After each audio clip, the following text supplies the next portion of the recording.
Hey everyone, Larry Lawton here. I got a video that has to be done. It's on this Michigan school shooting with the 4 young people that were killed by Ethan Crumbley. I'm gonna get into that video right after I just let you know, please check us out on member programs, YouTube, Patreon. Check out merch out, Instagram. Check out my book out, Gangster Redemption.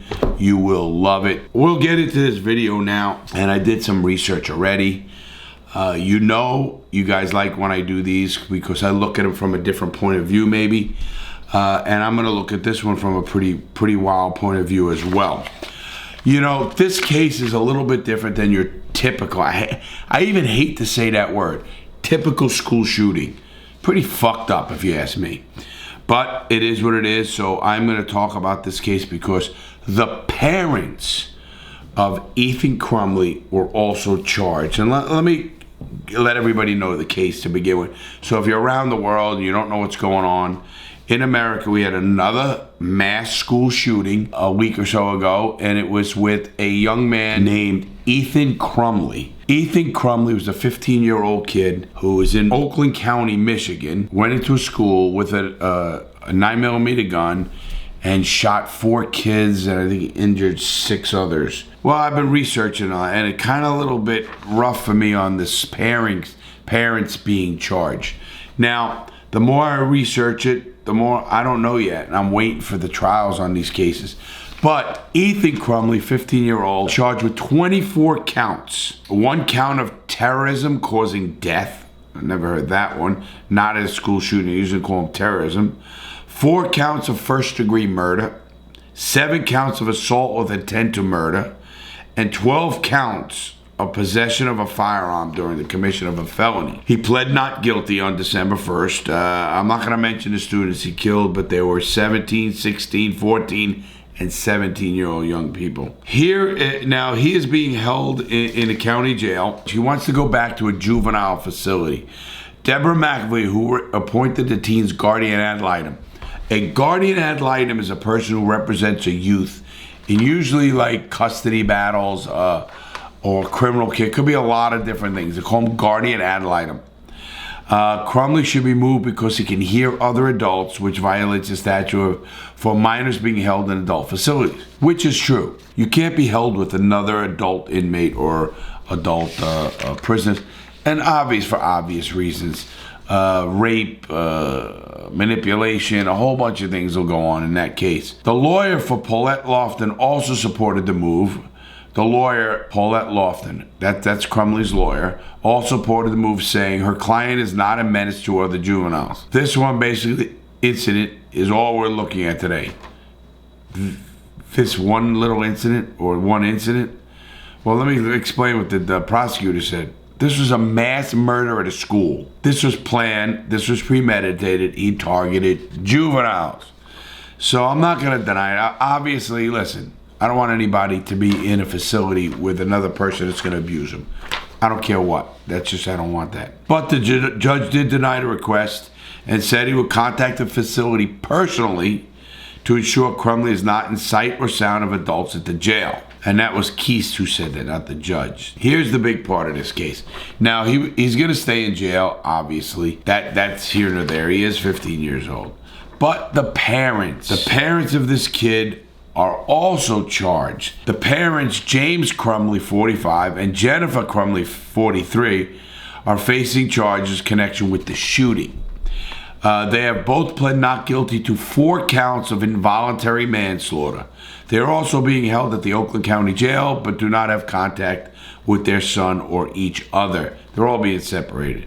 They're expected in court on Tuesday. Attorney Neil Rockwood, who's the attorney for the parents, expects the lawyers for the parents to try and get their $500,000 bond lowered. You know, I'm not a big believer in mega bonds like this. I think they should lower that bond.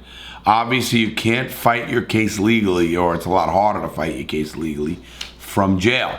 So with that said, I do think they deserve to have a good defense on their side. And I know people are going to say, oh, they're just fucking killers and they let their kid do this. Hold on.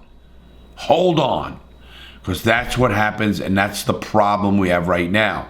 people jump to conclusions without the evidence. I think it's all going to come out in the evidence in this case, and as it should. Also, in case, we're going to talk about the civil part of the case, but that's after the criminal case I'm going to just touch on. The parents are being charged, and here's what the prosecutor is saying. Karen M. McDonald, prosecutor of Oakland County, said the parents of the 15-year-old accused of fatally shooting 4 students at Oxford School were charged with involuntary manslaughter. While the shooter was the one who entered the high school and pulled the trigger, there are other individuals who contributed to the events on November 30th, and it's my intention to hold them accountable as well. It's imperative we prevent this from happening again. You know, I hear this too much, so that's bullshit right off the jump. The day after Thanksgiving, he and his parents had gone together to a Michigan gun shop to buy it. He and his mother spent the day testing out the gun, which was stored unlocked in the parents' bedroom. On Monday, when a teacher reported seeing the son searching online for ammunition, his mother did not seem alarmed. LOL, I'm not mad at you, Jennifer Crumbley texted her son. You have to learn not to get caught. A day later, authorities say the teenager fatally shot 4 classmates in the halls of Oxford School, a suburban district, using a handgun his parents had bought for him. Here's my problem. There is scrutiny over the missed signs. Now, the parents took off. They're saying they took off and they weren't running. They were on the run for their safety. Forget all that. Means nothing to me. 2 parents being charged in another person's murdering of 2 people, whether it's your son or not, is tantamount to saying that it's kind of like a robbery and the guy waiting in the car and he's charged with the murder. And I get that. Or charged in that crime and stuff like that. But there is discrepancies. First of all, what about the missed signs? Ever since 1990 attack at Coleman High School, parents of children who have committed school shootings have come under scrutiny over missed warning signs and whether they should bear some blame. But they rarely held criminally responsible for raw aftermath of school shooting, even though many underage attackers armed themselves with guns from home. On the morning of Tuesday's shooting, the suspect's parents were urgently called to Oxford High School after one of his teachers found an alarming note he had drawn, scrawled with images of a gun, a person who had been shot, a laughing emoji, and the words "blood everywhere," and "thoughts won't stop, help me." School officials told the parents during the in-person meeting that they were required to seek counseling for their son, Ethan. Ms. McDonald said the teenage parents did not want their son to be removed from school that day and did not ask him whether he had a gun with him or search the backpack he brought with him to the office, McDonald said. Let's stop that. Why did the school let him stay in school? Why didn't they search his property? Why didn't they know what's going on? Why did they let him stay in school? I don't get that one if you're that alarmed. At 1:37, James Crumbley called 911 to say that a weapon was missing from his house and that his son could be a gunman at Oxford Police. He's already called to say his gun is missing and his son could do it. That doesn't give rise to someone who don't care. Here's the disputed version.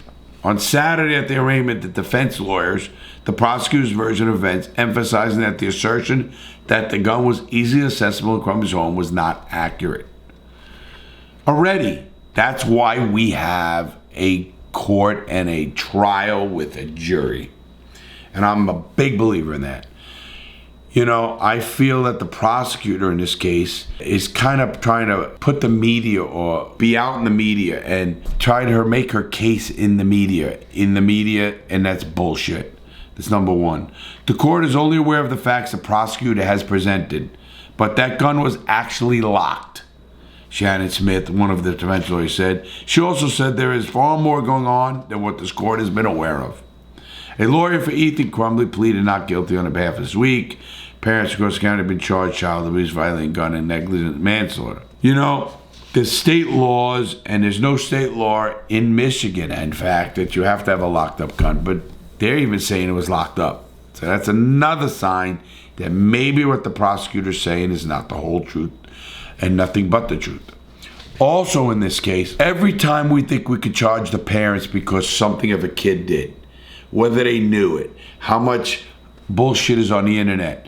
If your kid goes to the store and robs something and they had something on their Instagram or their Snapchat or their computer saying, you know, I think I'm gonna go rob something. Are the parents liable then? Because they didn't see it coming. It was on their social media device. You know, it's a really slippery slope we're trying to fight here with this case, charging the parents. Now, I'm going to get a lot of backlash on that. And I'm going to get backlash because they say, well, Lawton, you believe in guns. No, I don't even believe in guns. I don't own a gun. I can't own a gun. And I don't want a gun. I also do believe it is everybody's right to own a gun. It is called the Constitution. It's called the Second Amendment. And there's nothing in that Second Amendment that says a juvenile can't have a gun. There is laws per state, but it doesn't mean they might not be able to buy a gun. They might not be able to possess a gun outside of a residence or outside a range. But you will go to ranges all over the country and you will see young people shooting in a shooting range. I believe that's actually good because we need to teach people the power and the destructive nature and the finality of guns, because a lot has to do with video games. You know, they have a zillion video games that people are shooting people and blowing their heads up, and that's how you win the game, by killing people. Do young people get desensitized? I don't know. I'm not a believer in restricting GTA or any of the other games, because I think if we have parents who try to stay on top of things as much as possible, yes, we're going to find out how much they did or didn't do that. But at what point is a parenting becoming such a liability now? You know, we have so many laws in this country. We don't have to change laws. We don't have to make new laws. In fact, we need to take a lot of laws off the books. But I really do believe in my heart of heart that this person, I'm not so sure these two people should be charged with a crime, or maybe not monitoring a kid or leaving a gun or not securing something. Again, I don't know state laws, but involuntary manslaughter is saying because of your negligence, people got killed. Well, do we charge the school for not protecting these kids more? Do we charge the school for seeing this letter and not expelling this kid, or making sure that kid can't come back until he has some kind of help? At what level do we stop blaming others for another person's actions? Whether it's your kid or your neighbor or your brother, your sister, are you supposed to be responsible, even though you're in a room and you say, wow, my sister's fucking crazy? I have family members, or we all have family members, and people we think, what happens if they shot someone? Are you supposed to say, wow, maybe I knew that and I should have reported him? We are really on a slippery slope here. Of course, the kid, Ethan Crumbley, 15 years old, is going to be charged as an adult, obviously, and he should be held accountable. Totally. The death of those young people is sad, very sad. I have more empathy than you know. I almost cry when I see this stuff. Do we need different, I don't know, change the Constitution? It wouldn't prevent this case. Would not prevent this case, because no matter what, the Second Amendment's not going anywhere. Whether you altered it, whether it's you'll hear gun people against it saying, oh, it's gun rights for the, well-regulated militia and all that kind of stuff. No, the forefathers didn't want the government to come take your guns. Period. I mean, listen, this country was founded on guns. Whether you believe that or not, go look at your Constitution. Go look at the history of the country.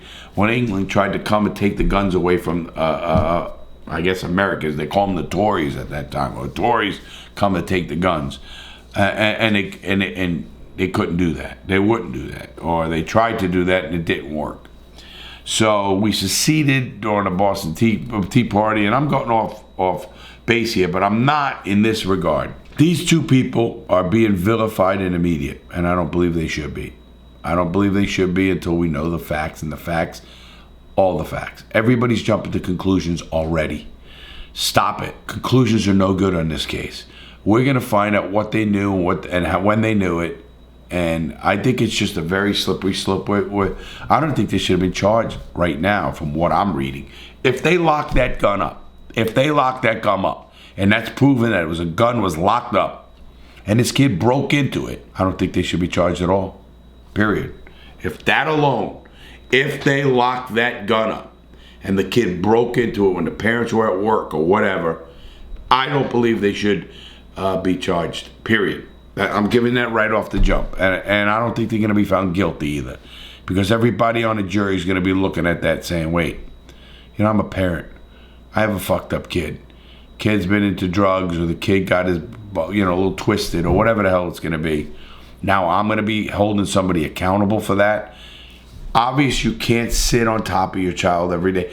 Who has the money to do that? Who has the want to do it? Yes, you don't want. Nobody wants this shooting to happen. Nobody is saying that these parents were great parents either. I'm saying that to hold them involuntary manslaughter is going to be a pretty deep step, if you ask me. And I don't want all the craziness to come out. And when it does, I'm going to watch that trial big time. I just think it's a very slippery slope, because you go from this to something else. The more we start holding others accountable for one other's actions, we're in for a deep trouble, guys.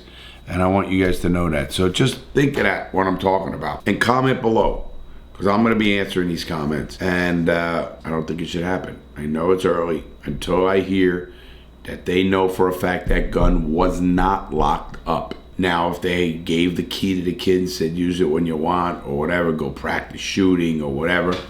I don't know what the laws are in Michigan with that. I think there's more questions. I just don't think there's enough right now for me to say, oh, these guys are guilty and innocent.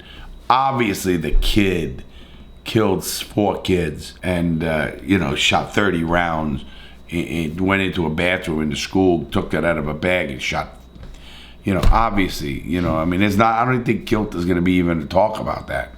I don't think there'll be a big trial with him.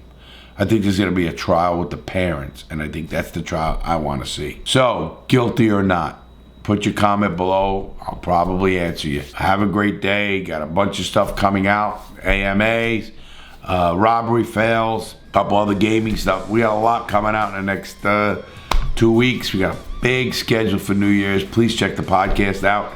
That's doing great. And that's The Real Deal with me, Larry Lawton. You'll love it. You're in the room with me. So we're having fun with that. Have a great day, everybody. Please, if your family is in crisis in any way, try to get help. That's for sure. Let's look into the schools you're in too. Make sure they're doing everything they should be. Have a great day, everybody. Stay safe. See you next time.